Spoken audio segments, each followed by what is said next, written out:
very true. Another thing that I really liked, I read somewhere that the economy is the start and the end of everything. You can't have successful education reform or any other reform if you don't have a strong economy, which is why we are all sitting here. And as my colleague said, and not at the cost of repeating myself, Pakistan has had a checkered history. We've had interventions in the political system. We've had many ups and downs in the history that may take probably a whole day if I'm to begin and share what all we had to go through. But I'm very proud to be a Pakistani and a member of this resilient nation, because despite intervention in the political system, multiple interventions, I must say, and political instability, this whole war against terrorism and extremism, we Pakistanis have been very strong to still stand. Is it okay? Thank you. To still stand with the pride that we stand today. But yes, there are issues, there are problems, and it is a source of encouragement to see the diplomatic corps present here, because we are a member of the global committee. We are part of the community around the world.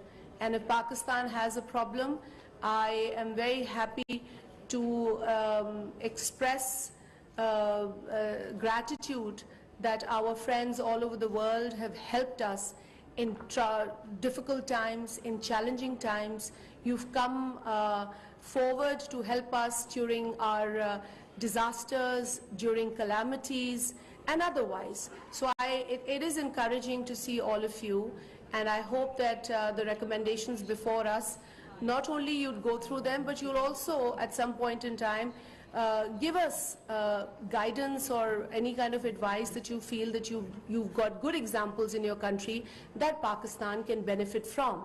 As for me, I am the Federal Minister for Poverty Alleviation and Social Safety.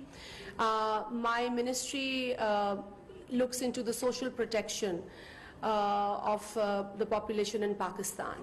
And all that the economy has to go through, all the shocks that economy has to face, all the disasters that the people of Pakistan have to go through, ultimately it affects the socio-economic condition of the people of Pakistan.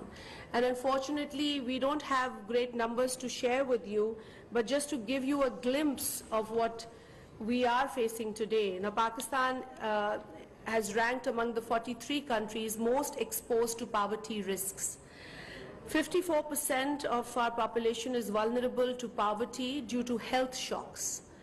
Then again, 52 million people, which is 24% of the population, is living below the poverty line. If I am to share the multi-dimensional poverty index figure with you, that is about 83 million, which is 38% of the population.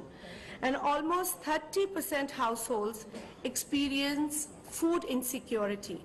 So the whole economy, or the state of economy, ultimately impacts the population of the country and also affects the poverty that people are facing. And my task becomes quite challenging given the current situation. We currently have some important programs under the ministry.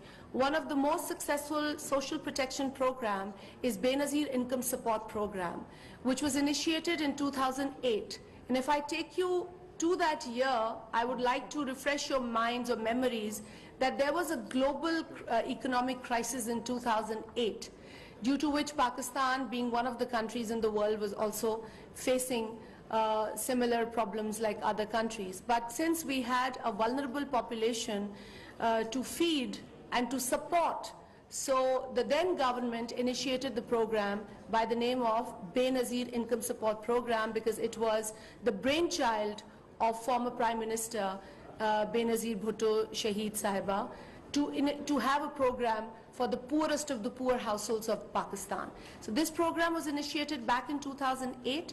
It was enacted upon, and a law came from the Parliament of Pakistan in 2010 to further strengthen the program.